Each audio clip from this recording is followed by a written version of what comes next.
Hello ನನ್ನ ಬಳಗದ ಬಂಧುಗಳೇ, ಎಲ್ರಿಗೂ ನಮಸ್ಕಾರ. ಇವತ್ತೊಂದು ಸೂಪರ್ ಆಗಿರೋ ನೆಲ್ಲಿಕಾಯಿ ಸಾರು ಮಾಡ್ಕೊಳ್ಳೋಣ. ನಾನಿಲ್ಲಿ ಈ ನೆಲ್ಲಿಕಾಯಿ ಸಾರು ಮಾಡೋಕ್ಕೆ 2 ನೆಲ್ಲಿಕಾಯಿ ತೊಗೋತಾ ಇದ್ದೀನಿ. ಇದನ್ನು ಎಡಿಯಾಗೆ ಬೇಯಿಸ್ಕೋಬೋದು. ಒಂದು ಲೋಟ ನೀರು ಹಾಕಿ ಬೇಯಿಸ್ಬೇಕು. ಸಾರಿಗೆ ಆದ್ದರಿಂದ ನೀರು ಜಾಸ್ತಿ ಆದರೂ ಪರವಾಗಿಲ್ಲ.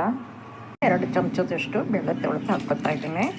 ನಾನು ಕಟ್ಸಾರು ಥರ ಮಾಡ್ತಾಯಿದ್ದೀನಿ. ಸ್ವಲ್ಪ ಬೇಳೆ ಸಾರ ಇರಲಿ ಅಂತ ಒಂಚೂರು ಬೇಳೆ ಹಾಕ್ಕೊಂಡಿದ್ದೀನಿ.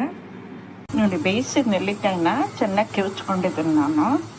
ಈಗ ಇದಕ್ಕೆ ತಕ್ಕಷ್ಟು ನೀರು ಹಾಕಿಬಿಟ್ಟು ಹಸಿಮೆಣಸು, ಉಪ್ಪು, ಬೆಲ್ಲ, ಅರಿಶಿನ ಹಾಕಿಬಿಟ್ಟು ಕುದಿಸ್ಬೇಕು. ಆಮೇಲೆ ಒಂದು ಒಗ್ಗರಣೆ ಕೊಟ್ಟರೆ ನೆಲ್ಲಿಕಾಯಿ ಸಾರು ರೆಡಿ ಆಗುತ್ತೆ. ಈಗ ಸ್ವಲ್ಪ ಅರಿಶಿನ, ಈಗ ಬೆಲ್ಲ ಹಾಕೋತಾ ಇದ್ದೀನಿ. ಬೆಲ್ಲ ಸ್ವಲ್ಪ ಜಾಸ್ತಿನೇ ಬೇಕಾಗುತ್ತೆ. ಸಾರು ಕುದೀತಾ ಇದೆ. ಈಗ ನಾನು ಉಪ್ಪು ಹಾಕ್ಕೋತಾ ಇದ್ದೀನಿ, 1 ಸ್ಪೂನಷ್ಟು.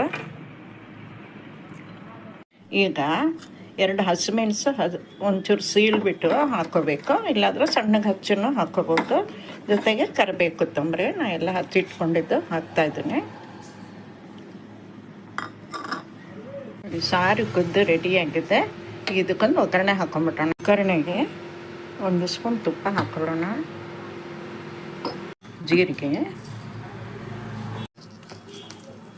ಮೆಣಸಿನ ತುಂಡುಗಳು, ಜೊತೆಗೆ ಇಂಗು ಹಾಕ್ಕೊಂಬಿಡೋಣ.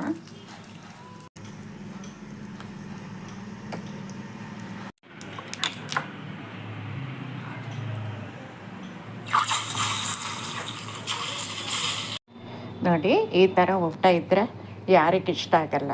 ಸ್ವರ್ಗಕ್ಕೆ ಕಿಚ್ಚು ಹಚ್ಚಿಂದ ಸರ್ವಜ್ಞ ಅಂತ ಹೇಳ್ಬೋದು.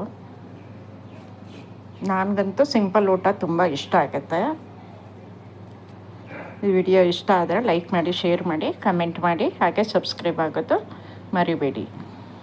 Thank you.